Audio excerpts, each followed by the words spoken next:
You've moved up in the world, haven't you, kid? Kid. That word triggered a wave of memories from the past. The only one who ever called me that was her. Even though I spoke vaguely, it seemed like Ms. Anderson, the company CEO, was also recalling the same past. She just smiled warmly, neither denying nor confirming, simply watching me. My name is Tom. Until recently, I had been working overseas, but I received orders to return, and after 15 years, I found myself stepping off the plane at Narita Airport. I was sent abroad 15 years ago, when I was just 20.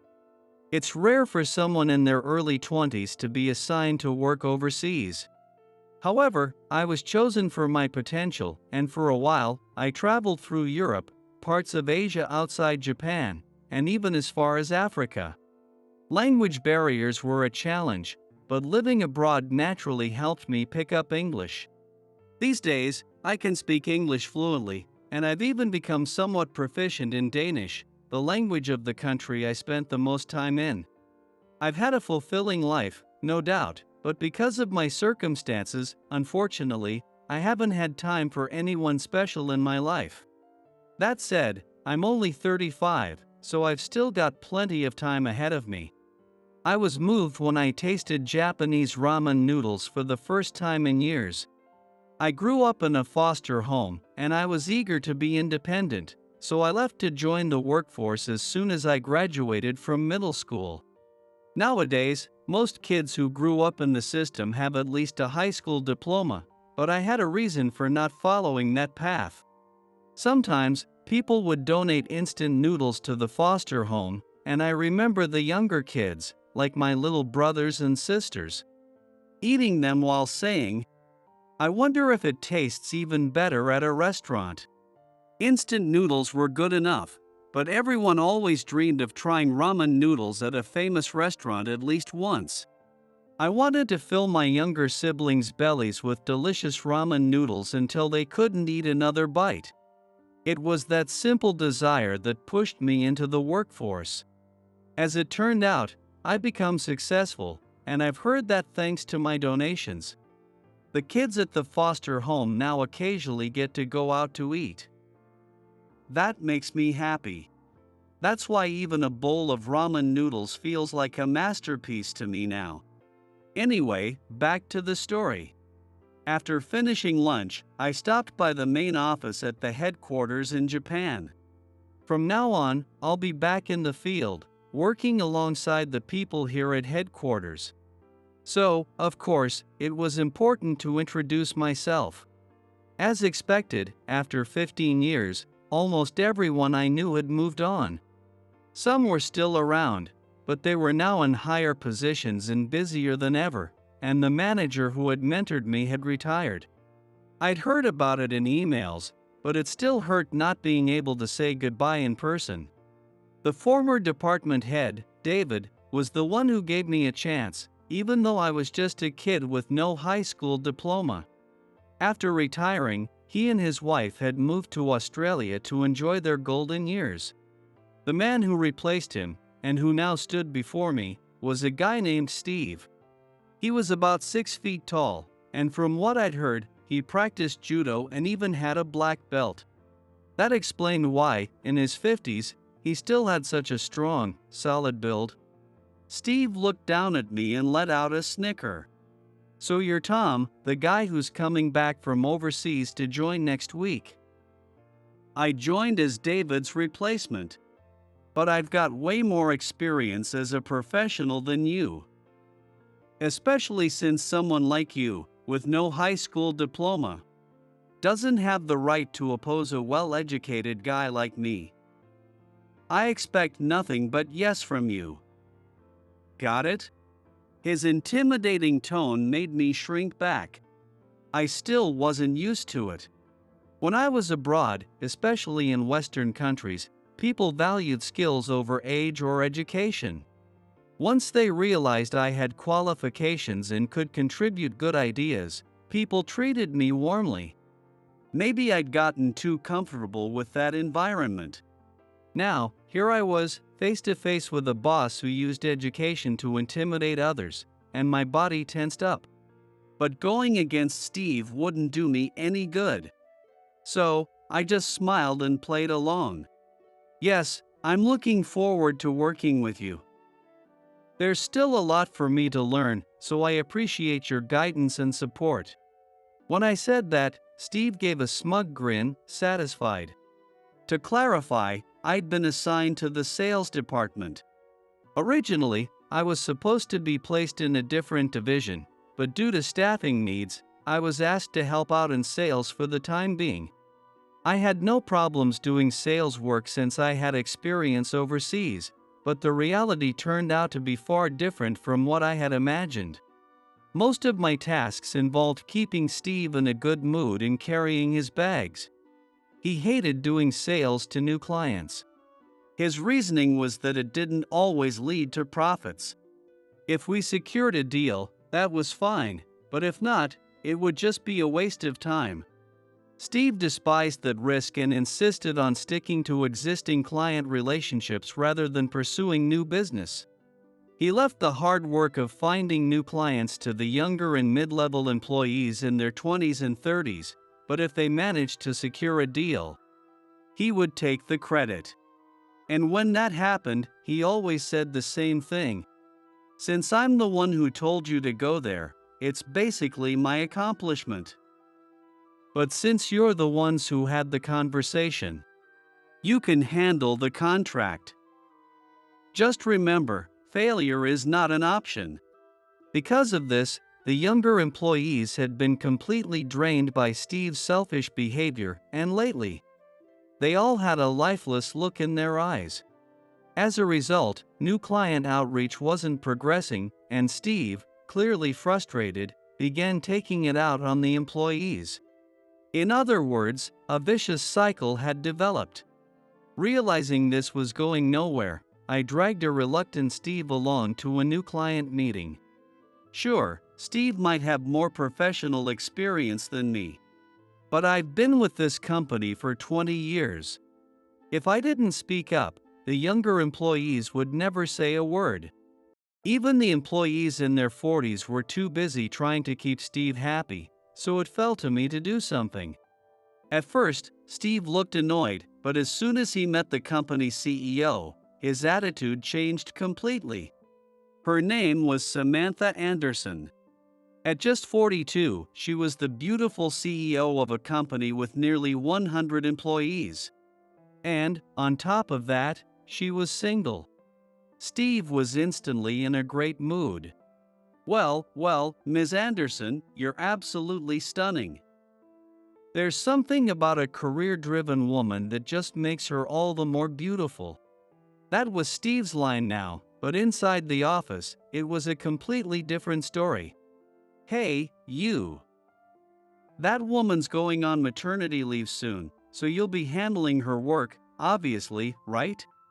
You're just some single woman who isn't contributing to society by having kids in this aging population crisis. It's only fair you pick up the slack. If you don't like it, get married and have children. If you only heard that, you might think Steve was actually supportive of pregnant employees or those with kids. But he only said whatever suited him at the time. What? Your kid has a fever again? Are you kidding me? When I was a kid, we went to school with a fever if it wasn't too high. Or you could just leave them with their grandparents or something. In today's world of nuclear families, how many households can actually rely on their grandparents? And even if they try to use child care services for sick kids, they'd often need a doctor's note, which would delay getting back to work.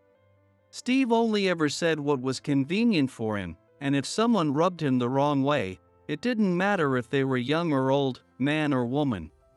They became his targets.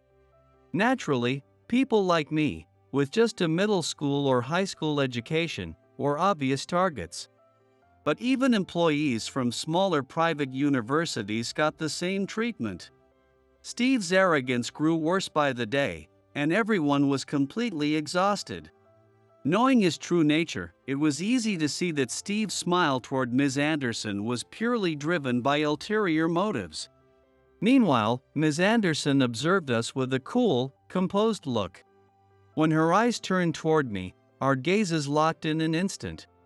In that moment, Ms. Anderson broke into a smile. "It's a pleasure to meet you. I'm Sarah Anderson, the CEO. Thank you for being here today." Her voice, soft and clear like a bell, warmed my heart and stirred a sense of nostalgia.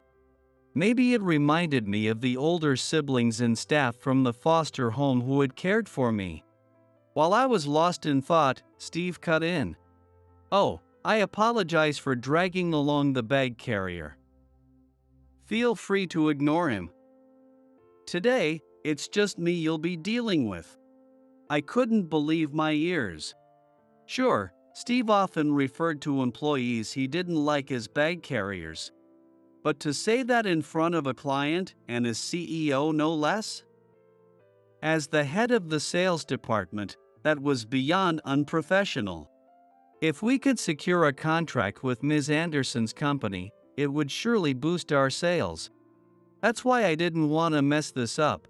But Steve had already made a huge blunder right out of the gate, and I was panicking inside. However, Ms. Anderson completely ignored Steve's comment and continued the conversation. She occasionally asked for my input, and each time, I shared my thoughts. As Ms. Anderson's face grew brighter, Steve's expression darkened, with the crease between his brows deepening. By the time the meeting was over, Steve, with a twitching face, turned to me and said, "I heard you were supposed to be assigned to a different department once you returned to Japan, right? Well, we don't need you here in sales. So, starting tomorrow, don't bother coming back. Instead, go work on the current project sites." Got it? Even though it ended in a question, it was clearly a command with no room for negotiation. I could have argued, but honestly, I was too tired to bother. Besides, if it meant not having to deal with him anymore and getting to work on site, that sounded like 100 times better option. And so, I was officially removed from sales and assigned to work with the craftsmen at the project sites. At first, I entered the site with high spirits, but what I saw left me speechless. "So, you're the supervisor that Steve Guy sent? Ha! What does someone from sales know about the field? Let me tell you up front. We're not doing any overtime." That was the first thing I heard, with no introductions, just complaints. On paper, it looked like there wasn't much overtime, but that was a complete lie. The project schedules were ridiculously tight, and the craftsmen were forced to work late every day. Even worse, our own employees left early, dumping all the work onto the subcontractors and their crews. I held my head in my hands. If our own people were behaving like that, it was no wonder I wasn't being welcomed. Still, I was in charge now, and I had to get them to follow instructions. But the moment I tried to give directions, the jeers started. "Hey, didn't we tell you? We don't need some sales guy giving us orders. We'll do things our way." At first, they wouldn't listen to a word I said, treating me like I was invisible. But then, a turning point came. About a month after I started working on site, one of the craftsmen fell ill and was resting in the break room, unable to work. That would have been fine, except we were already behind schedule and had to keep things moving. So, I stepped in and started working. The craftsmen were taken aback. They must have been surprised that a guy from sales, dressed in a suit, could handle the technical work. I smiled and explained. "Actually, I'm a licensed architect. I also have certifications in boiler operations, arc welding, and, electrical work as well. When you work overseas, skills are everything, so I picked up a lot along the way." When I said so, that left an awkward silence. Nothing else happened that day, but I felt like something shifted the next morning.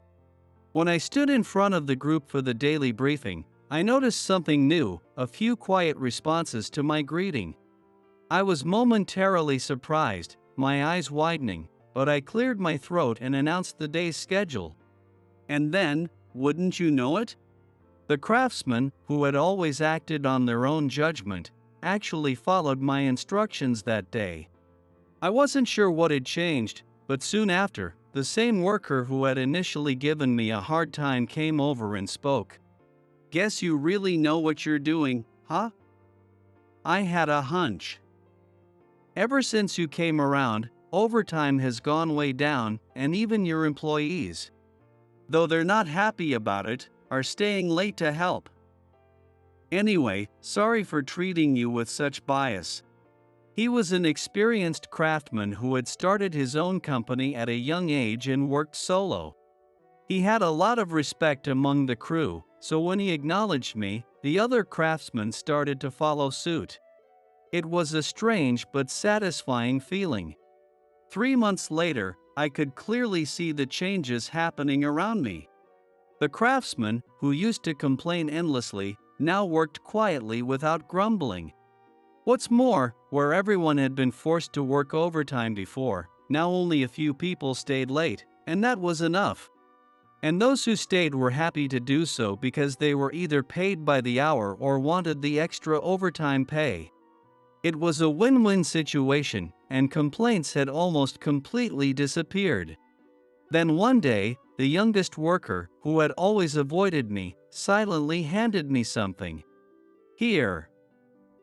I noticed you're always busy in the mornings and don't eat, right? And today, you didn't even have time for lunch. So, take this." He shoved a small snack bread labeled strawberry milk bread into my hands. I couldn't help but wonder, why this? As I was thinking that, the other craftsman, who had been watching from afar, started laughing and approached me. One of them clapped me on the shoulder, trying to hold back his laughter as he explained. "It's hard to tell, but that's his way of showing he wants to get along. Oh, and his name's Matt. We see him as our little brother, but yeah, Matt's not great at showing his feelings. He's rough around the edges, but he's a good guy at heart. He's just clumsy when it comes to bonding with people, so his solution is to give away his favorite things." When the craftsman finished, the others burst out laughing again, covering their mouths. "Looks like you've been fed, huh? Well, it just means he likes you, at least a little, so don't take it the wrong way." I smiled and responded, of course, as I opened the bag of bread. I wasn't particularly fond of sweet things, but the strawberry milk bread, given as a gesture of friendship, tasted surprisingly delicious. It was just a regular store-bought snack, yet receiving it from someone made it taste that much better. I was overjoyed, realizing that I was finally being accepted as part of the team on site.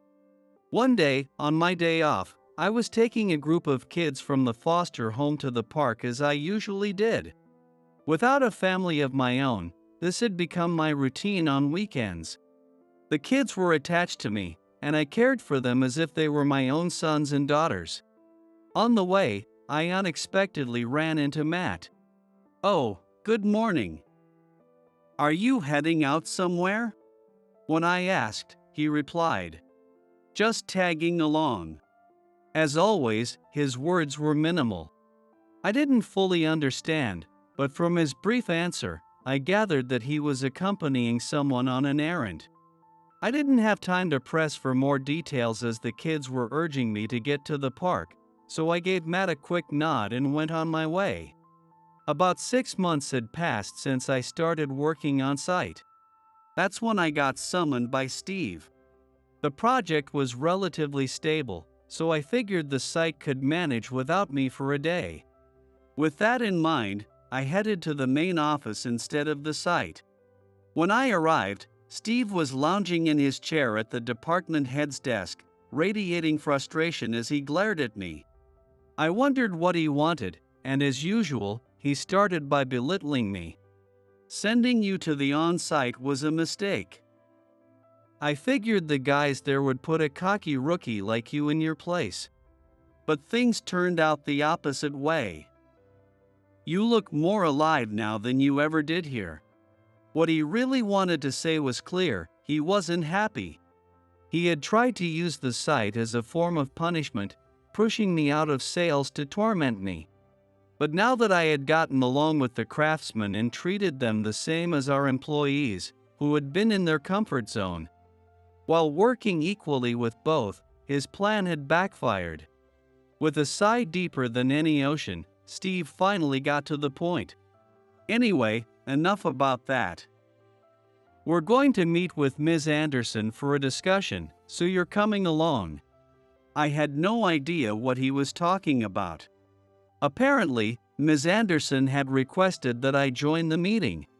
Steve had informed her that I was no longer in sales and had been working on site. But even then, she insisted, and Steve, unable to refuse her, begrudgingly called me in. As it turned out, the meeting wasn't much more than a preliminary discussion, basically small talk, and ended without any real progress. Worse, every time I tried to speak, Steve would say, "Stay out of it, bag carrier." Whether that influenced things or not, I wasn't sure, but Ms. Anderson said she wanted more time to think about the contract. And the meeting ended there. However, just before we left, Ms. Anderson said something that stayed with me. As Steve left for the restroom, she smiled gently at me and said, "I heard you take the kids from the foster home to the park. That's wonderful. Is it volunteer work?" I immediately wondered how she knew that. Had I ever mentioned it to her? The question puzzled me, but there was no point in overthinking it. She was a sharp businesswoman, so it wasn't strange for her to know such details about the people she dealt with. Thinking it was just part of her skill in gathering information, I replied, "I actually grew up in a foster home myself, so the kids there are like family to me. The director trusts me to take care of them because I donate regularly and, well, because I'm one of them." That's lovely. Children are great, aren't they? I can't have any of my own, so I try to help however I can, she said. I couldn't quite grasp the meaning of those words at the time. Then, as soon as the meeting ended, I rushed to the site. I had received a report that an unexpected issue had caused work to stop. When I arrived, it was just after quitting time, and upon inspecting the problem, I realized it was something that needed to be addressed that very day. Even if everyone stayed late, we'd probably be working after 10 p.m. As I pondered what to do, a group of the craftsmen who had become friends with me approached. "We don't mind staying late tonight," one of them said. "Well, we've always appreciated your help, Tom. Before, we would have complained and griped about it, but if it's coming from you, I don't mind doing the extra work." I couldn't help but start to cry. I never imagined that at 35, I'd be moved to tears by someone's kindness. I quickly wiped my eyes with my sleeve. Thanks to the craftsmen's cooperation, we were able to finish the work by about 10:30 p.m. This effort didn't go unnoticed by the bosses either. Raymond, the senior executive, personally came to the site to compliment me, saying, "You've been doing great work." I tried to explain that it was the craftsman who deserved the credit, but Raymond shook his head. "Indeed, we are in a position to stand on top and give instructions to the craftsmen. But if the leader doesn't have what it takes, the people below won't follow," he said. His words, though humbling, gave me a boost of confidence. However, whenever things are going well, there's always someone ready to spoil it. For me, that someone was Steve. For some reason, he brought Ms. Anderson to the site and started a meeting right there. To be fair, it was because Ms. Anderson had expressed interest in seeing our projects firsthand, so it wasn't entirely out of the blue. But as always, Steve ignored the hard-working craftsman, not even offering a word of appreciation. Then, I overheard him give a shocking response to one of Ms. Anderson's questions. "Deadlines, you ask? Well, with our crew, we can easily meet this one. We've got plenty of subcontractors and secondary contractors. So it's no big deal." The deadline he was talking about was utterly unreasonable. If a contract were signed with those terms, it would be a disaster for the site workers. Some of the craftsmen had overheard him too, and I noticed their faces darken as they glared at Steve. But Steve, looking at them like they were nothing more than insects, brushed them aside and continued, grinning sleazily at Ms. Anderson. "Sure, we might fall behind schedule here and there, but we've always managed. No one complains, and if anyone does, we just cut them loose and find more obedient contractors to replace them." I couldn't hold back and was about to speak up. But someone beat me to it. It was Matt. "I've been listening to your nonsense, and I've had enough. We're not disposable tools for you to throw away. If you think just because you pay us, you can treat us however you like, then you're already finished. And so is any company that makes a jerk like you their department head. What do you have to say for yourself?" Matt, who rarely spoke, was now lashing out in anger, his voice full of fury. Steve, usually quick to raise his voice and intimidate others, was now too cautious to do so in front of Ms. Anderson. Instead, he glared at Matt, his face twisted with frustration. Sensing the tension, I quickly stepped in. "Sorry, Steve. Matt went too far. But what you're saying lacks basic human decency. A leader shouldn't speak like that. Do you have any idea what the craftsmen are going through to keep the site running? Who's going to manage the site if they all walk away?" That was the last straw for Steve. "How many times do I have to tell you to stay out of it, you bag carrier? You think you're something special just because you tagged along on some overseas assignment?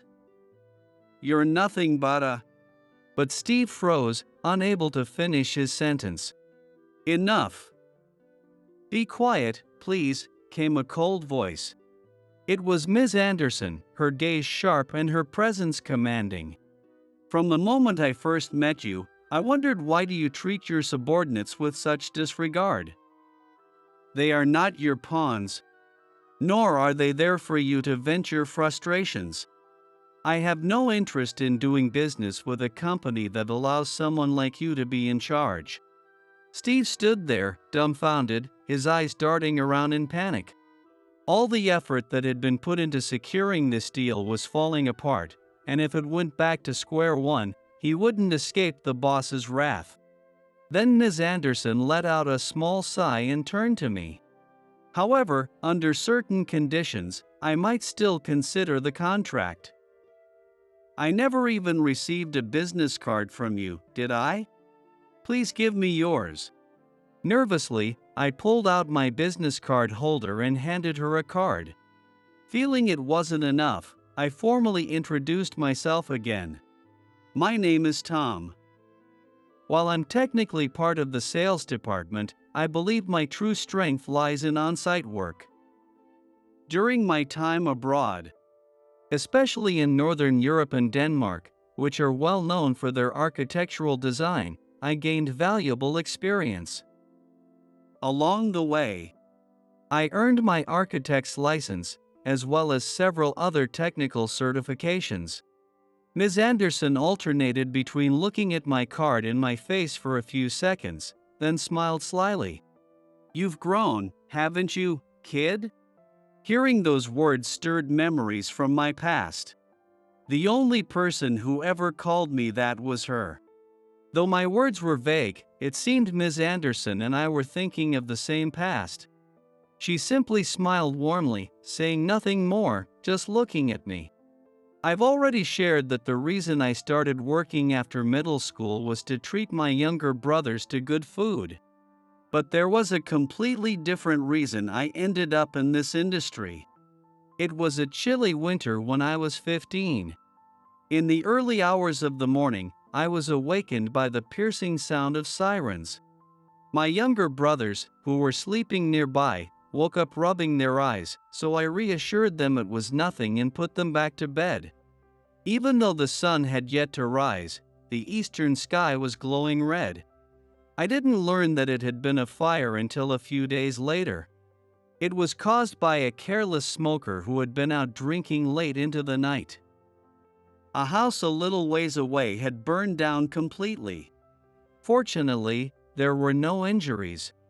But I was worried about the beautiful graduate student who lived there, so I went to check on her. The neighbors told me she was staying in a temporary apartment, and when I went to see her, she greeted me with the same warm smile as always. When I told her I was worried about her, she patted my head and said, "Don't worry about me, kid. I have fire insurance, and my family is safe." As a middle school student, I first got to know her through a simple encounter. One day, I had dropped a houseplant I'd drawn for a school assignment, and she picked it up for me. At school, I was often teased for being a kid from a foster home, so I spent most of my time alone. When I returned to the foster home, my older brothers who looked after me and the younger ones who adored me were always there waiting. So, I wasn't lonely. But I was at that age where the disconnect between the outside world and my life at the foster home was starting to get under my skin. So, when she praised my houseplant, it made me feel warm inside. I remember my heart swelling with a soft, comforting feeling. At the time, she was studying architecture in graduate school, planning to graduate after earning her doctorate. Her parents had a difficult relationship, and due to their late marriage and her mother's health issues, she had to care for her mother while attending school. She often said things like, "Our house was big and beautiful, but it always felt cold." Maybe my idea of a family is completely different from what mine was. I guess that's why I became interested in architecture, thinking about what home and family really mean. Even after the fire, she maintained a calm demeanor. "Well, it's not like losing that house matters much." She probably said that to keep me from worrying. But to her, home must have meant something special. Without thinking, I grabbed her hand. I was shocked at how cold her hand was, despite her usual warm presence. In my childlike way, I tried my best to offer comfort. "One day, I'll build you a warm home where you can laugh and live happily." As I recalled that memory, I realized how much Ms. Anderson resembled that woman. Even after all these years and the 15 years I spent overseas, she hadn't changed at all. It seems that Ms. Anderson remembered me too, recognizing me as soon as she saw my face. She laughed, saying she had used a bit of a forceful tactic since I hadn't approached her myself. "I'm glad you remembered, kid, or rather, Tom. I never properly thanked you for comforting me back then. If you're willing to take charge of this project, I'll give your company the contract. The only condition is that Steve doesn't interfere." Of course, Steve refused. He couldn't stand the idea of me being in charge. In his mind, he had the college degree, he was superior. And yet, someone younger like me was surpassing him. That was something he couldn't tolerate. His resentment was obvious. But a few days later, I was summoned by the president, Mr. Mitchell, who informed me that the project would be entrusted to me. To my surprise, I was also appointed as department head, while Steve was demoted and transferred to a different department. Apparently, Steve's demotion had been inevitable for some time. He had been dumping impossible deadlines on other sites and was known for his disdainful treatment of subordinates. Mr. Mitchell apologized, explaining that they had been slow to act because it had been difficult to formally discipline Steve. "It's no trouble at all. Mr. Mitchell, I know, would always stand up for his employees. That's why I stayed quiet and just focused on doing my job. You're the one who gave me a chance 20 years ago, when I had no high school diploma.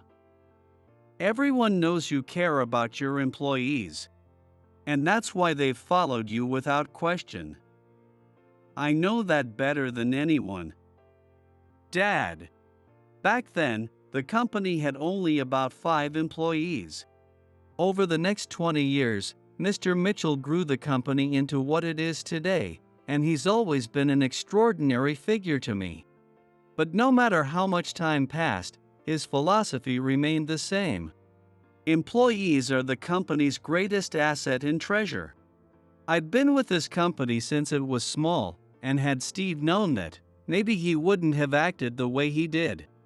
Mr. Mitchell, more than anyone, was a man of loyalty. If you messed with his family or those he considered as such, there would be consequences. Steve, it seemed, had no idea that I was Mr. Mitchell's adopted son. That was his biggest mistake. After Steve was transferred, things progressed smoothly, and I was entrusted with full responsibility for Ms. Anderson's project. One day, as we were working on her project, Matt approached me. "Do you like Ms. Anderson?" he asked. It turned out that he had been harboring feelings for her for years. I got into this industry because I met her when I was working as a part-time worker. She told me I had good hands and was smart enough to succeed. It was love at first sight, I think. I'm not as sharp as you, so I could never build her a house. But you can, right? Honestly, I'm kind of jealous. Placing a hand on his shoulder, I replied. Ms. Anderson once told me she dreamed of living in a warm home filled with family and laughter. I'm not perfect. Growing up in a foster home, I received care from the staff, but I never knew what real parental love felt like. Now, with Mr. Mitchell as my adoptive father, I'm learning what that means, but it's a journey. You, on the other hand, always talk about your family. As I got to know Matt better, I learned more about him. His love for that sweet bread came from his much younger sister, who was still in high school. His awkward but genuine efforts to connect with others were modeled after his taciturn father. And it was thanks to the unconditional love of his mother that he made it through the tough times as a part-timer. Something he always mentioned with gratitude. Matt, you've got things I don't. Maybe you should tell Ms. Anderson about that. Ms. Anderson, I later learned, had lost her uterus to illness and had remained single ever since. However, rumors floated that she adored children and would donate money to foster homes and visit them often. A few months later, during a break in one of our business meetings, she shared something with me. Kids are wonderful, aren't they? I regularly visit the foster homes I donate to. There's one child I'm thinking of adopting. She's grown quite attached to me, and to him, who's always there with me. Her eyes had the same devoted look as Matt's. 5 years passed. True to the promise I made when I was 15, I had the opportunity to build Ms. Anderson a home, finally putting my architect's license to full use. Living there now were Ms. Anderson, Matt who had become her husband, and a little girl they had adopted from the foster home. Families come in all shapes and sizes, but seeing those three, who had once been a bit mismatched, living harmoniously in the home I designed was my greatest joy.